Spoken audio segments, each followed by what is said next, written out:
Well, ladies and gentlemen, it feels like we are now in the twilight zone. We tried it, we gave it a few months, it was looking so good with Trump versus Biden, but we have once again the terrible polls that underestimated Trump significantly in 2020 and 2016. And we've also got underlying metrics like approval rating that can prove that Trump will win in 2024. Now we've got Florida polls that have come out. Reminds me of 2016 when Hillary thought she could win Texas and Iowa. Now Kamala and all the Dems are getting happy like Florida. Remember DeSantis winning that state in 2022 by 20 points. Rubio won it by like 17.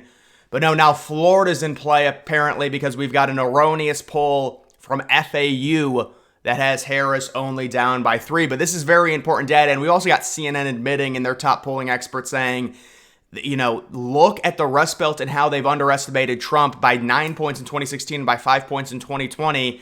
This is a common thing, and so it shouldn't, automatically signal that Harris is up. But taking this is a very interesting data. I decided to look at the swings of certain demographics from the New York Times final Pennsylvania poll in 2020. So this was their final poll. So this would be like released on November 2nd with the election happening the next day, compared to their poll that was just released a few days ago. Remember the New York Times coming out with all the swing state polls a few days ago. It was doomsday for Trump. I don't know what Pennsylvania was. I think it was like +4, +5 for Harris. But you can see the difference. And Trump in 2024 outperforming all of these numbers in 2020. Now, why is this important? Because remember, in 2020, Trump barely lost Pennsylvania. At one point, there's like 70% of the vote in. Trump had 56% and Biden had 42%. Trump ends up losing it by like less than a point.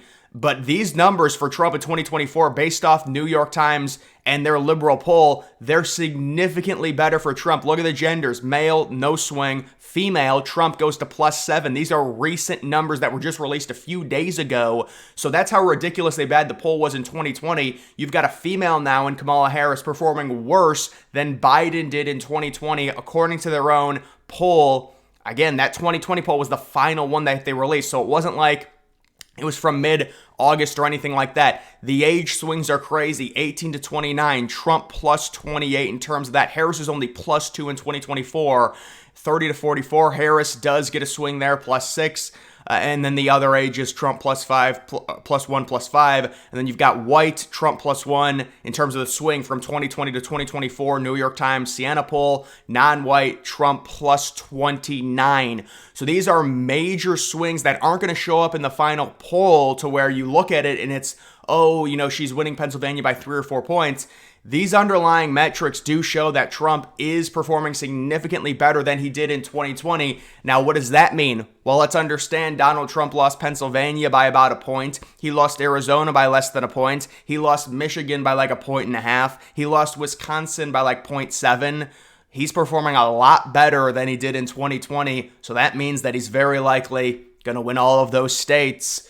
That is the expectation. That's what all the internal CNN Democrats are saying. They're trying to warn a lot of the stupid Democrats who, the dumb electorate who's come out and said, she's winning everything. But this is just the reality. I mean, look at the numbers from 2020 to 2024. This is a message to Democrats. You won by 1 point. And now you've got no swing, Trump +7, Trump +28, Harris +6, Trump +1, Trump +5, Trump +1, Trump +29. You win the state by less than a point. What do you think happens now? So the demographics are shifting. Trump is getting a significant, more non-white vote, which is crazy now that they have a minority candidate.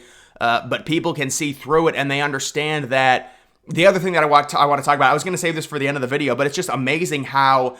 Think about what liberals were saying 4 months ago when they were still on the Biden train. You had top Dems come out and say that Biden was a better president than Obama. He got more done. He passed, all of this bipartisan legislation. And now it's come out. He didn't do a single thing. He was actually a detriment during negotiations. They had to send him out of the room because he couldn't talk. That was back in 2021. Imagine how bad he is now.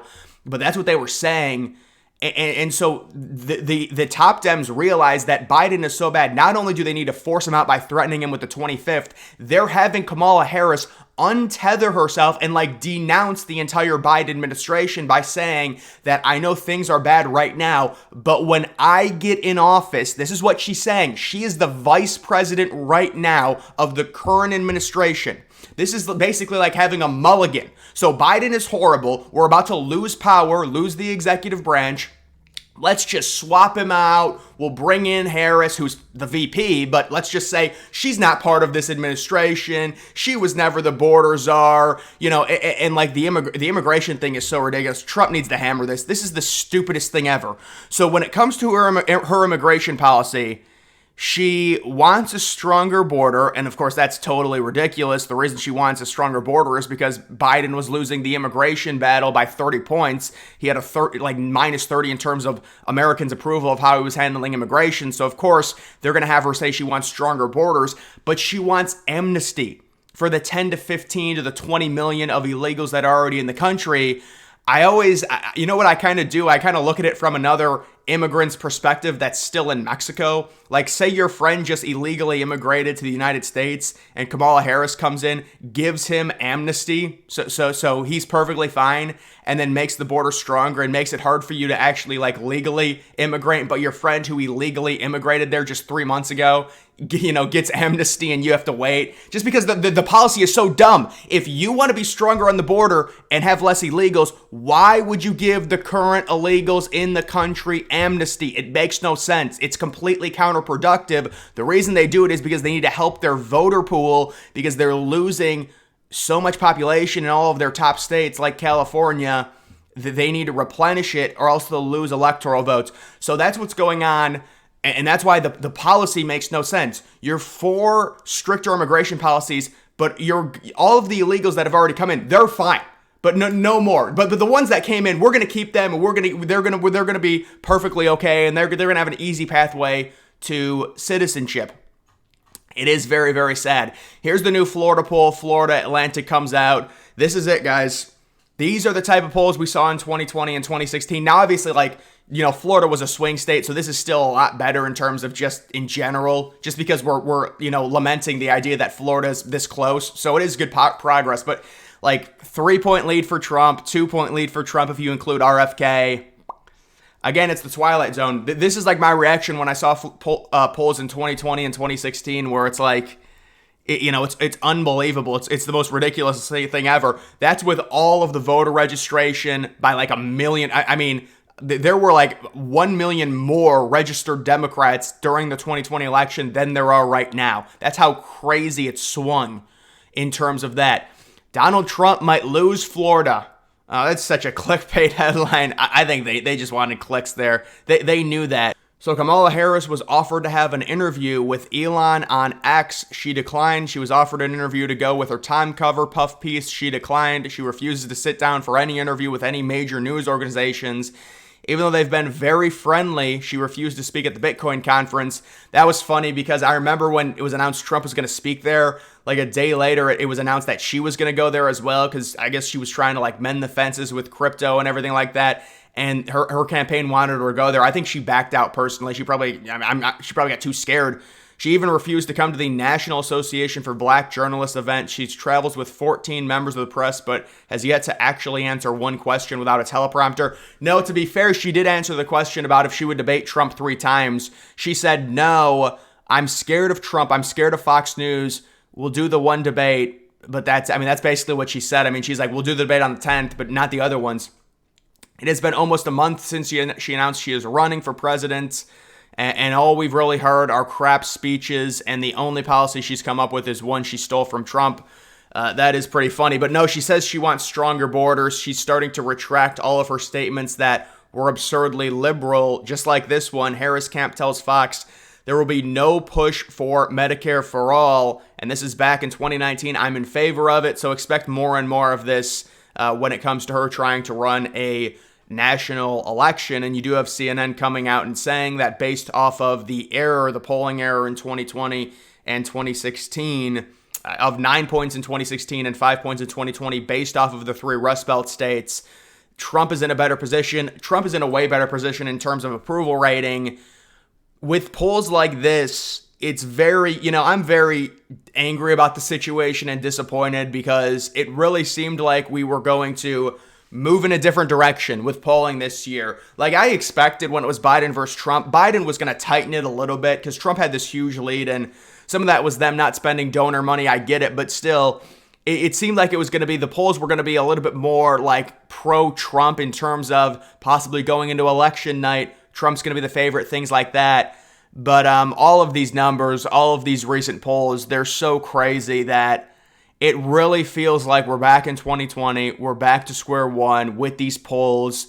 And I mean, she's leading basically there was a good Nevada poll that had Trump up by 5.